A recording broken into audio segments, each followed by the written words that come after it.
Mission CUT का ये रहा क्वेश्चन नंबर 12।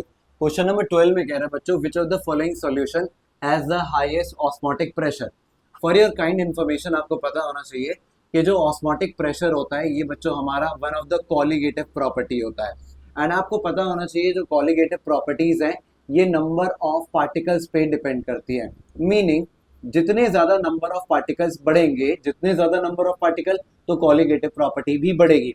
अब आपको क्या कर लेना है, इन चारों ऑप्शंस में देख लेना है कि आफ्टर डिसोसिएशन कौन सा कंपाउंड सबसे ज्यादा नंबर ऑफ पार्टिकल प्रोड्यूस करेगा, वही शो करेगा हाईएस्ट ऑस्मोटिक प्रेशर।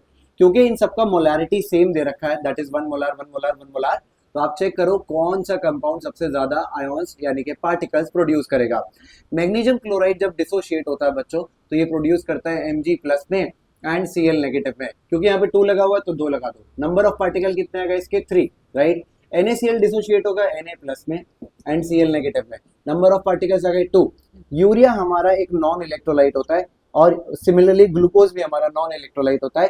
ये दोनों डिसोशिएट नहीं होते हैं तो नंबर ऑफ पार्टिकल कितने प्रोड्यूस करेंगे 0। अब among the 2 options A and B कौन ज्यादा पार्टिकल प्रोड्यूस कर रहा है, तो ऑब्वियसली 1 मोलार MgCl2 यानी कि MgCl2 will show the highest osmotic pressure, right. तो करेक्ट आंसर हो गया A। साथ ही साथ में याद रखना जैसे जैसे नंबर ऑफ पार्टिकल्स बढ़ते हैं, जैसे जैसे नंबर ऑफ पार्टिकल्स बढ़ते हैं हमारी कॉलिगेटिव प्रॉपर्टी भी बढ़ती है, लेकिन हमारा जो मॉलिक्यूलर मास होता है यानी कि कंपाउंड का जो मॉलिक्यूलर मास होता है वो घट जाता है। तो ये रिलेशनशिप भी याद रखना।